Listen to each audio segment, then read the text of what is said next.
इस तरह की ट्रोल का काम भाजपा का हर सदस्य करता है। तो मोदी जी सदन नहीं चलने दे रहे थे क्योंकि दोस्त अडानी का नाम बार बार आ रहा था। कांग्रेस को कितनी सीटें मिली मुझे तो कहते हुए भी शर्म आती है, इनको सुनते हुए शर्म नहीं आएगी। किसी जमाने में ये महिला अपने आप को पत्रकार कहती थी। आपका पूरा पॉइंट ये है, शुक्रिया पॉइंट। जी जी जी अभी अभद्र महिला को कहिए चुप हो जाए। पहले उनसे बीजेपी प्रवक्ता से उलझी, हम मुझसे उलझ रही हैं क्या ये भाई? सुप्रिया जी आप मेरे साथ हैं। आज मैंने अभी कुछ देर पहले अमित मालविया का ट्वीट देखा, 2 घंटे पहले। उन्होंने बोला, उन्होंने एक फोटो ट्वीट करी, और ना जाने किस किस के सामने झुकना पड़ेगा नीतीश बाबू आपको। क्या आपको लगता है कि सब लोग साथ आएंगे तो मोदी हार जाएंगे? मुझे लगता है आपका एक नेशनल न्यूज नेटवर्क है, आप एक नेशनल न्यूज एंकर हैं। ये ट्रोलगिरी के काम है, ये ट्रोल करते हैं। 2 रुपल्ली के ट्रोल नेताओं की फोटो ऐसे ट्वीट कर कर उस पर इस तरह की बातें लिखते हैं। और खास तौर से वो नेता तब जब आप उनके साथ गठबंधन बनाने को बड़े लालायित रहे हो। आपके साथ वो आए तो कृष्ण है, अगर आपके विपरीत चले जाएं तो वो पापी हो जाते हैं। इस तरह की ट्रोल का काम भाजपा का हर सदस्य करता है। तो आईटी सेल का जो न्यूज का फेक न्यूज का सरगना है वो कर रहा है, तो इसमें क्या बात है? मैं इस पर कॉमेंट भी नहीं करूंगी, ये इनकी क्षुद्रता दिखाता है। आपने कहा सब लोग आ सकते हैं, अभी सदन खत्म हुआ है, बजट सेशन अभी खत्म हुआ है अमीश जी। और डंके की चोट पे कहती हूं 20 पार्टीज इंक्लूडिंग एनसीपी ने, समूचे विपक्ष ने सरकार से सवाल पूछा। और आलम यह था कि 75 साल में पहली बार सत्ता पक्ष उतरकर बेल में सदन नहीं चलने दे रहा। इतने घबराए, इतने बौखलाए हुए थे ये लोग। ये इनकी असलियत है, चाहे वो अडानी का मामला हो, चाहे वो बेरोजगारी हो, चाहे वो महंगाई हो, कोई भी मुद्दा हो।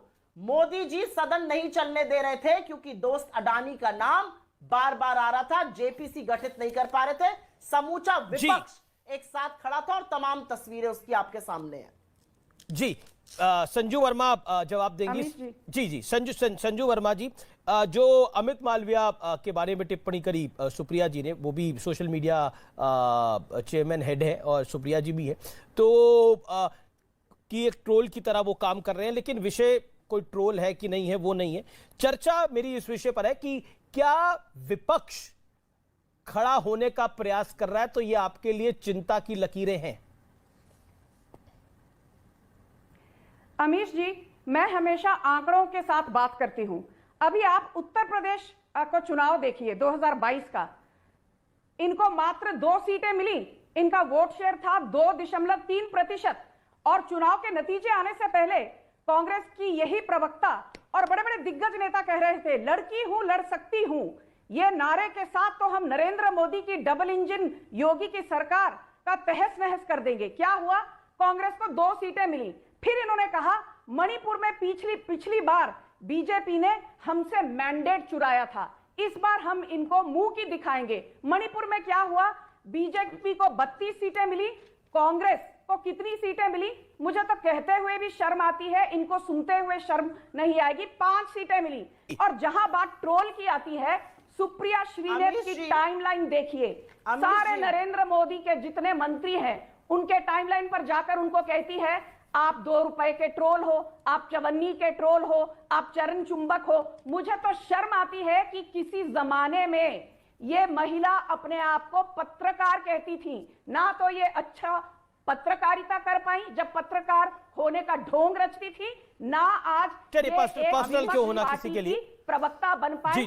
2 रुपए की ट्रोल बनकर रह गई है सुप्रिया श्रीनेत। ये इनकी असलियत है, ये इनका दुर्भाग्य है, ये इनकी। चलिए, उन्होंने आपके नेता को ट्रोल बोला, आपने उनको ट्रोल बोल दिया। मामले को यहीं खत्म करिए, मेरा निवेदन है। जी okay madam. Sonia Gandhi out on bail, P Chidambaram out on bail. अरे पूरी की पूरी पार्टी आउट ऑन बेल है। ठीक है आपको शर्म नहीं आती है? आप भ्रष्टाचार पर। एक सेकेंड संजू जी, मेरा निवेदन स्वीकार करना पड़ेगा आपको। जब भी डिबेट में, और मैं आशा करती हूं क्योंकि मैंने सारी अभद्रता शांति से सुनी, इनके अंदर भी कलेजा होगा सुनने का। जब भी डिबेट में कोई बदतमीजी करे, कोई अभद्रता करे, कोई आपको गलीच जर्नलिस्ट बुलाए, और आपके मैसेजेस है मेरे पास गिड़गिड़ाते हुए कि मुझे अपने शो में क्यों नहीं बुलाती है, आप खराब जर्नलिस्ट थी, सारा दिन 24 घंटे मोदी सरकार पर लांछन लगाने के अलावा आप कर लीजिए। आप उनका फेडर डाउन करिए, जितना वो पर्सनल हुई थी उतना मैं हो नहीं सकती हूँ, क्योंकि मैं इतनी गलीच हूं नहीं जितनी ये है। दो सवाल मैं आपके सामने रखती हूं और फिर आप बोल दीजिएगा। आज देश के सामने मुद्दा क्या है? आज देश के सामने मुद्दा है बेरोजगारी, आज देश के सामने मुद्दा है महंगाई, आज देश के सामने मुद्दा है कि अडानी के इतने बड़े महाघोटाले पर प्रधानमंत्री चुप क्यों है? प्रधानमंत्री भ्रष्टाचार पर किस मुंह से बोलते हैं? नेशनल हेराल्ड मुद्दा स्कैम में यह है आउट ऑन बेल कि इस देश का फॉरेन अफेयर्स एक-एक करके संजू, मैं आपको मौका दे दूंगा। आउट ऑन बेल, बिल्कुल। आपका पूरा ये सीट कैसे बेहूदी औरत को ले आते हैं भाई जमानत आप पर शो पर? बाहर है। आप अगर ये बदतमीजी करना चाहते हैं अमीश, तो आप कराइए। You can do the show. Put her fader down Amish Devgan. इतनी बौखलाई हुई क्यों है औरत भाई? इसको बोलने का मौका मिलेगा ना, क्यों बौखला रही है, क्यों घबरा जाती है, क्यों लपक लपक के बीच में बोलने पड़ती? पता है इतने बड़े वाले शोज का टाइम नहीं मिलता, आज मिल गया। मैं एक ही बात आपसे पूछती हूं, इस देश का सुप्रीम कोर्ट सरकार को आईना दिखाता है और कहता है ये बंद लिफाफों से सरकारें चलानी बंद करिए। इस देश का सुप्रीम कोर्ट सरकार को आईना दिखाकर कहता है अगर सरकार नपुंसक ना हो तो हेट स्पीच ना बोली जाए। इस देश का फॉरेन अफेयर्स मिनिस्टर कहता है हम छोटी अर्थव्यवस्था है, बड़ी अर्थव्यवस्था से कैसे लड़ेंगे? और अरुणाचल हमारा नाम बदलता है, अरुणाचल में आके चीन हमारा नाम बदलता है। ये लोग, इन लोगों की हैसियत है बात करने की, ढंग की एक बात नहीं कर पाते। हर लेकिन सुप्रिया पॉइंट ये है, सुप्रिया पॉइंट जी संजू वर्मा शार्प दिवालियापन जी शार्प 30 सेकंड दिवालियापन के लोग हैं ये। ओके शार्प 30 सेकंड आपके, शार्प 30 ठीक है सेकंड। अमीर जी, अभी इस अभद्र महिला को कहिए चुप हो जाए, इस अभद्र महिला को कहिए चुप हो जाए। चुप रहो पागल बनती ये 2 रुपये की ट्रोल की तरह बिहेव करती है सारा दिन। यही नहीं, अभी और सुनिए। आज ऐतिहासिक दिन बता रहे थे ना राहुल गांधी, तो राहुल गांधी को पूछना चाहिए था नीतीश जी से आज ही कि आपने जेपीसी पे समर्थन क्यों नहीं किया खुलेआम। उन्होंने कहा था ये मामला तो कोर्ट में, अब कोर्ट के मामले को हम थोड़ी ना देखते हैं, ये बयान है उनका। उस तो राहुल गांधी ने नहीं पूछा, शरद पवार ने बोला तो शरद पवार को आप नहीं पूछेंगे। बाकी के लिए जेपीसी शुरुआत इन्होंने ट्रोल से की, पहले उनसे बीजेपी प्रवक्ता से उलझी, अब मुझसे उलझ रही हैं क्या ये भाई? ये अपने आप को साबित क्या करना चाहती हैं? ये कांग्रेस की उन प्रवक्ताओं में से हैं कि जब जाके बोलती हैं कांग्रेस के बहुत सारे वोट बढ़ जाते हैं, 1 लाख वोट पर डिबेट बढ़ता है इनके बोलने से, तो ये बोलते रहे, अच्छा है। भाई कैसी लगी? मजा आया।